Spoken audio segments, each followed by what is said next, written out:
Cet épisode est réalisé en collaboration avec le Fonds immobilier de solidarité FTQ. Vous êtes à l'écoute de Station Constructo, un balado spécialisé pour le secteur de la construction au Québec. Bonjour à tous et à toutes et bienvenue au balado Station Constructo. Le thème de cette série porte sur l'intégration des critères environnementaux, sociaux et de gouvernance, aussi appelés critères ESG dans les projets de construction. Les critères ESG permettent d'indiquer la responsabilité sociétale d'une entreprise et ainsi de la positionner ou non comme un leader engagé dans cette voie. Au fil des épisodes, nous discuterons de différents projets qui ont intégré ces critères et qui pourraient servir d'exemple dans d'éventuels projets. Aujourd'hui, nous discuterons du projet Novia et de l'évolution des pratiques en construction. Les pratiques en construction ont effectivement évolué au cours des dernières années. La durabilité, le bien-être des occupants, la carboneutralité et plus récemment, les critères environnementaux font désormais partie des préoccupations courantes au sein de l'industrie. Et les nouveaux projets comme Novia, par exemple, contribuent, chacun à leur façon, à la poursuite de cette transformation de notre environnement bâti. Nous discuterons aujourd'hui des actions de développement durable et de l'évolution des pratiques en prenant comme exemple le projet Novia. C'est Joshua Saint-Pierre-Labbé, directeur de projet chez LSR GESDEV, et François Huot, directeur à l'investissement au Fonds immobilier de solidarité FTQ, qui nous parleront de ce projet. Messieurs, bonjour! Bonjour. Merci d'avoir accepté l'invitation de participer à ce balado. C'est très gentil de votre part. On va lancer la discussion aujourd'hui sur cet immeuble, sur le projet Novia. Est-ce que vous pouvez nous présenter brièvement le projet? Comment ça se présente? Oui, ben en fait, le projet Novia, c'est un projet de 2 tours là, qui est situé à Longueuil, directement en sortant du pont Jacques-Cartier. Okay. Donc, c'est 2 tours, 21 étages et 10 étages qui sont construites en même temps. Puis ça totalise 357 portes d'unités locatives, principalement Ah, c'est du logement? C'est du logement, oui. Okay. Puis ça vient de mixité là, pour du bureau commercial. On a à peu près un 25 000 pieds carrés. Et un 3 000 pieds carrés là, pour du service alimentaire. Ce n'est pas complètement défini, cet usage-là, mais c'est ça. Donc, il va y avoir une partie commerciale dans le projet. Et bien sûr, ça vient qu'une mixité d'espaces communs. On parle de gym, piscine, espace lounge, télétravail aussi. On a un espace yoga au 8e étage, une cuisine commune, puis on a des terrasses végétalisées. On a une vue panoramique sur le centre-ville de Montréal, le stade olympique et les montagnes de l'Estrie. Donc, c'est franchement magnifique. Ah ben oui. En quoi le projet se démarque des autres constructions de ce genre-là? Et c'est un projet donc qui est dans le développement durable? Oui, le partenariat qui est établi entre les investisseurs LSR et le Fonds immobilier FTQ, c'est un partenariat de long terme. Donc, c'est une détention qui mise sur le long terme. Nécessairement, ça permet de prendre des décisions orientées sur l'avenir. Donc, nécessairement, quand on ne recherche pas un gain court terme puis qu'on mise sur le long terme, on peut aller investir plus dans les mesures environnementales de durabilité. On veut que l'immeuble soit performant au niveau énergétique sur l'entretien. Donc, nécessairement, on va dépenser plus à la construction, mais dans le but que ça revienne rentable, mais aussi périn pour l'avenir. Oui. Puis j'allais compléter le commentaire de Joshua en indiquant aussi que effectivement le Fonds immobilier de solidarité investit dans des horizons d'environ 5, 7 ou 10 ans. Joshua parlait de long terme, mais généralement, ça dépasse rarement 10 ans. Mais c'est important pour le Fonds immobilier que l'immeuble garde sa valeur. Donc, ces investissements-là, ces dépenses-là, ces coûts-là en développement durable, en facteur ESG, font en sorte que l'immeuble va garder sa valeur et va permettre aussi d'être revendu éventuellement à des investisseurs qui vont revoir l'intérêt ou l'attrait de ce bâtiment-là. Donc, comme partenaire investisseur. Donc, c'est important pour vous, j'imagine, le Fonds immobilier de solidarité FTQ, de soutenir un projet comme Novia. C'est très important pour le fonds immobilier. Le fonds immobilier, je me permets une petite parenthèse pour expliquer d'où ça vient. Oui. Ça a été créé en 1991 par le Fonds de solidarité de la FTQ et le fonds immobilier a la particularité de vouloir contribuer au développement économique du Québec en participant essentiellement dans des projets de réalisation immobilière. On se spécialise autant en investissement, en développement, en gestion d'actifs et les principes de développement durable sont au cœur de la mission et des valeurs du fonds immobilier depuis des années et des années. Les facteurs ESG, maintenant, sont des pratiques courantes qu'on intègre à nos stratégies d'investissement. Et le projet Novia s'intègre exactement dans la vision du fonds immobilier pour ces investissements. L'intégration d'actions de développement durable fait tranquillement sa place, de plus en plus dans l'industrie de la construction. Donc, quelles mesures dans le projet Novia, concrètement, quelles mesures ont été prises?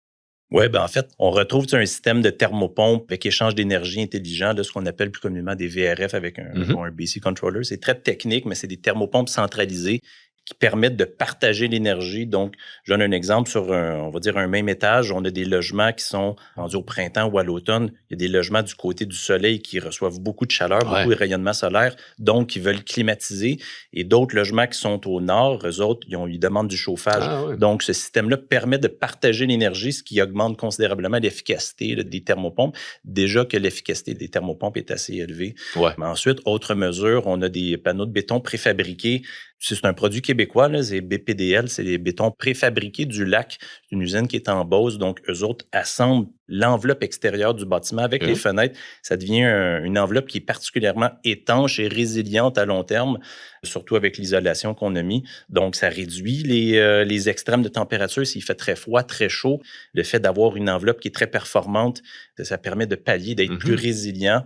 Après aussi, penser, on a nos échangeurs, des échangeurs d'air à récupération d'énergie qui permettent de changer l'air dans un logement, mais de récupérer la chaleur ou la climatisation, là, dépendamment de la saison. Donc, ça permet aussi d'être plus efficace en énergie. Donc, on a plusieurs mesures comme ça là, qui sont orientées vers le développement durable. Et aussi, on a structuré notre réseau électrique là, pour pouvoir accueillir à long terme entre 90 et 180 bornes de recharge. Donc, tout le système est déjà prêt et l'ajout des bornes va s'implémenter avec les besoins. Là. Oui, parce que les véhicules, de plus en plus, on va en avoir besoin de ces bornes-là. C'est bon de l'intégrer dès le départ. Est-ce que certains de ces éléments-là, dont vous faites la nomenclature, est-ce que ça a posé un défi technique en cours d'exécution, par exemple? C'est un défi à relever, tout ça? Oui, nécessairement. Autant pour nous qu'on se questionne beaucoup sur les systèmes à mettre en place, comment les mettre en place efficacement et quel impact ça peut avoir sur les résidents, mais aussi pour les professionnels qui en font la conception. Et même, avec nos partenaires là, du fonds, il faut analyser est-ce que ces mesures-là ont un impact réel sur la valeur de l'immeuble et que ça apporte un certain confort ou un avantage dans l'opération de l'immeuble. Donc, c'est sûr que ça apporte des défis techniques, mais aussi de calcul, de réflexion en opération. Je donne un exemple, là, les thermopompes centralisées, au lieu d'avoir une thermopompe normale qui est sur un balcon, là, c'est une thermopompe qui est au toit. Donc, il faut acheminer ce gaz réfrigérant-là à chacune des unités et avoir un système qui vient redistribuer l'énergie entre les unités. Donc, nécessairement, la mécanique devient beaucoup plus complexe dans les plafonds. Ça prend des puits qui vont parfois impacter la superficie habitable de certains logements. Donc, c'est toutes des mesures, des petits détails qui se rajoutent à chaque fois. Déjà que construire un immeuble, c'est pas simple. Donc, on se rajoute ces détails-là, puis ça demande beaucoup plus de réflexion. Là. Donc, au cours des années, il y a eu une évolution de ces pratiques-là pour avoir soit des certifications ou carrément pour adhérer à ces pratiques-là. Les pratiques environnementales dans les projets prennent de l'ampleur. Est-ce que vous pouvez nous expliquer les façons que ça a pu être évolué en théorie puis en pratique? Comment ça peut aller de l'avant au fil des années, tout ça, là? Pour ma part, quand j'ai commencé, c'était sur, par exemple, le projet Arbora, là, qui est un projet de structure en bois CLT. Là. C'était un des plus gros, des plus importants projets en structure de bois à ce moment-là. Puis, tu sais, on voit les pratiques qui évoluaient, surtout avec les certifications LEED. Il y avait BOMA, puis, en tout cas, Nova Climat. Puis, tu sais, on voit que l'isolation devient beaucoup plus imposante, des perditions thermiques, tout ça.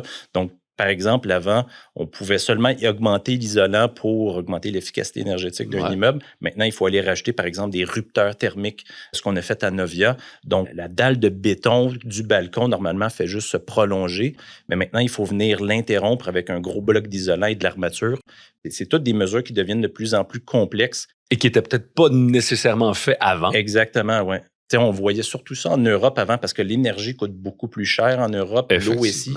Donc, c'est toutes des mesures qu'on commence à voir de plus en plus en Amérique du Nord, surtout avec là, on voit les problèmes d'approvisionnement et de production d'énergie qu'on commence à voir au Québec. Donc, de plus en plus, l'efficacité énergétique, l'efficacité en consommation d'eau, mais aussi l'émission des gaz à effet de serre là, qui deviennent de plus en plus importantes. Donc, il faut avoir des produits qui sont locaux, qui ont un moins grand impact sur l'environnement, réduire notre consommation d'énergie, d'eau. Il faut faire plus avec moins, finalement. En effet. Du côté du fonds, quels sont les facteurs qui vous ont motivé pour adhérer à cette évolution-là dans l'industrie de la construction? Pour compléter ce que disait Joshua, c'est vrai que les pratiques évoluent très rapidement depuis les dernières années. Elles ont toujours été là, mais depuis les dernières années, on sent qu'il y a une évolution vraiment marquée et une évolution chez tous les parties prenantes d'un projet, autant les promoteurs immobiliers, les constructeurs, les investisseurs, les instances politiques et les créanciers également aussi. Donc, tout le monde se sont concertés maintenant pour faire un pas de l'avant et aller dans le même sens dans ce travail-là. Fait que le fonds immobilier veut être en avant de la parade, dans le fond, veut être dans les premiers, dans les précurseurs pour accélérer cette évolution là, puis permettre justement d'aller un pas plus loin, plus rapidement avec ses partenaires. Ce qu'on remarque depuis les dernières années, la Ville de Montréal a émis récemment un plan qui visant les bâtiments zéro émission d'ici 2040, vise également une réduction des gaz à effet de serre de 55% vers 2030. Donc, tous nos partenaires sont déjà en processus pour atteindre ces cibles-là et le fonds immobilier se veut un catalyseur, dans le fond, pour se permettre d'accélérer ce processus-là. On part de loin, mais ça va vite. Ça va très vite. Ça va très vite parce que tout le monde travaille main dans la main, parce que tout le monde travaille dans le même sens, parce que tout le monde est concerté à vouloir évoluer. Donc, ça permet d'accélérer par rapport à ce qu'on voyait peut-être il y a une dizaine d'années où c'était des événements ou des décisions qui étaient un peu plus isolées. Oui, exact. Là, il y a une espèce de consensus qui s'installe. Donc, une évolution qui se poursuit, une nouvelle façon de faire et des nouveaux moyens aussi pour atteindre ces buts-là. Donc, dans le même ordre d'idée, l'intégration des critères ESG et des actions de développement durable font désormais beaucoup parler. Comment on les intègre en pratique, tout ça? Vous avez donné des exemples tout à l'heure, mais pour le projet Novia et l'intégration aussi du fonds immobilier de FTQ qui est impliqué, donc vous autres, vous avez intégré tout ce phénomène-là, ESG, concrètement dans Novia. Oui, puis tu sais, ça a été des discussions avec le fonds immobilier FTQ depuis le départ. Mais tu sais, j'ai parlé beaucoup, mettons, des critères environnementaux, des mesures concrètes qu'on a appliquées au chantier. Par exemple, peut-être juste social. Tu sais, on a eu une réflexion. C'est sûr, chez LSR, le slogan, c'est « Ensemble pour un milieu de vie supérieur ». Donc, on cherche à créer des bâtiments où est-ce que le monde se sente confortable, puis qui puissent éventuellement délaisser leur maison. On voit beaucoup ça, c'est avec un certain type de clientèle. Le monde délaisse leur maison pour venir dans ce milieu de vie-là, dans les projets qui sont bâtis par nous. Donc, tu sais, par exemple, à Novia, on est venu créer une mixité de logements d'unités. Fait que, par exemple, on va du studio jusqu'au 6,5. Donc, les 6,5, c'est 4 chambres à coucher. On voit très rarement ça sur le marché présentement. C'est vrai. Parce qu'on a remarqué qu'il y avait une certaine demande pour ça. Les locataires venaient dans les bureaux de location puis ils nous disaient, vous n'avez pas des unités plus grandes que, je sais pas, 800-900 pieds carrés. Puis des fois, c'est des 4,5, des 5,5 qui rentrent là-dedans. Donc, on est venu créer des 6,5. Donc, c'est des unités avec une très grande superficie qui peuvent accueillir des familles. Des familles, voilà. Donc, c'est pour ça qu'au niveau des critères sociaux, on intègre ça dès le départ, puis après ça, on évolue avec ça. Peut-être gouvernance, je serais plus François. Oui, ben au niveau du fonds immobilier, je dois avouer que depuis le 1er janvier dernier, maintenant, le fonds immobilier, dans le fond, s'assure de commander un rapport de simulation énergétique et un rapport de simulation carbone pour chacun des nouveaux projets dans lesquels il investit. Okay. Donc, c'est une façon de s'assurer justement de l'uniformité du portefeuille immobilier que le fonds immobilier investit, s'assurer que tout le monde soit sur la même ligne. Dans plusieurs de nos projets, Espace Montmorency ou le quartier solaire en Brossard, sont des projets dans lesquels il y a des boucles énergétiques qui ont été mises en place aussi pour assurer l'efficacité énergétique, diminuer la consommation. Donc, ça va vraiment dans le même sens de ce qu'on observe à Novia. Avec investissement dès le départ, mais un suivi tout au long aussi de la vie de l'immeuble. Exactement. Ça, c'est important d'en parler. Donc, l'impact de ces projets-là et des bâtiments en majeure partie, comme Novia, ça s'intègre dans ces nouvelles pratiques-là. On poursuit, puis on continue, puis il n'y a pas moyen de reculer. Là. On est vraiment là-dedans. Là. Oui, puis définitivement, on voit autant...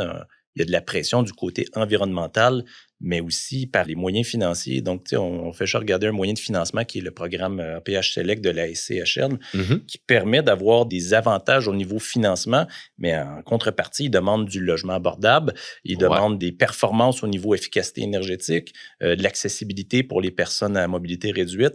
Et Novia, je ne sais pas si je peux l'annoncer officiellement, là, mais on pousse vers ce programme-là. Okay. Donc, il va y avoir des logements abordables dans le projet. Il y a de la performance énergétique, on l'atteint. Par exemple, en électricité, on est 35% plus efficace. 35, c'est à peu près, là, quelques pourcentages, là, mais plus efficace en efficacité énergétique. Je parle de l'électricité. Et en émissions de gaz à effet de serre, le projet est 25% plus efficace que ce qui est demandé au code, donc dans les émissions de gaz à effet de serre. Là. Okay. Donc, on le voit que c'est la chaîne au complet qui commence à aligner ses intérêts vers les critères ESG.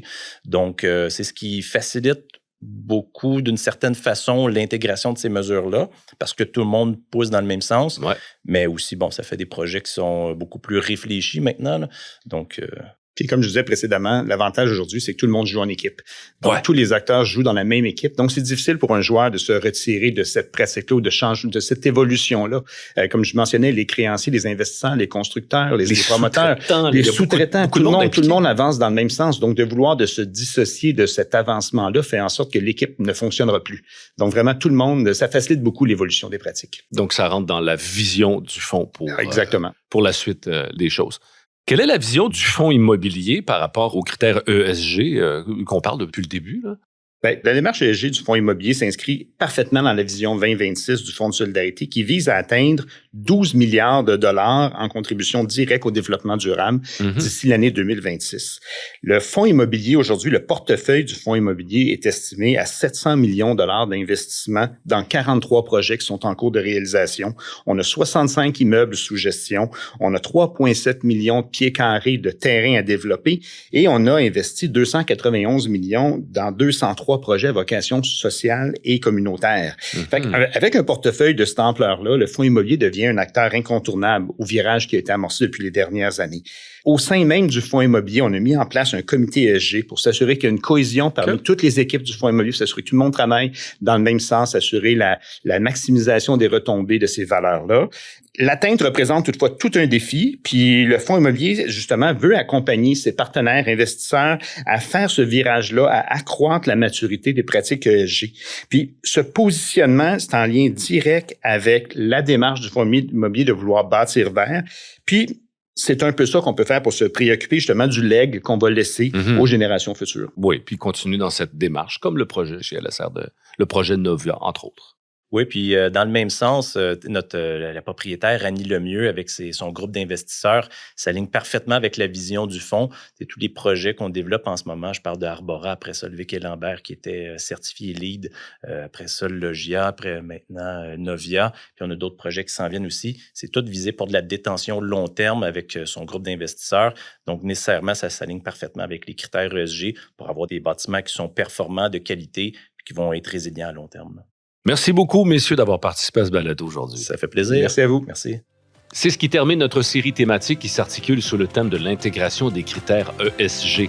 Nous souhaitons remercier Joshua Saint-Pierre-Labbé, directeur de projet LSR GESDEV, et François Huot, directeur à l'investissement au Fonds immobilier de solidarité FTQ. Nous tenons également à remercier le Fonds immobilier de solidarité FTQ pour sa collaboration dans la réalisation de cette série. Ne manquez pas notre prochaine série qui portera quant à elle sur une toute autre thématique. Merci, à bientôt.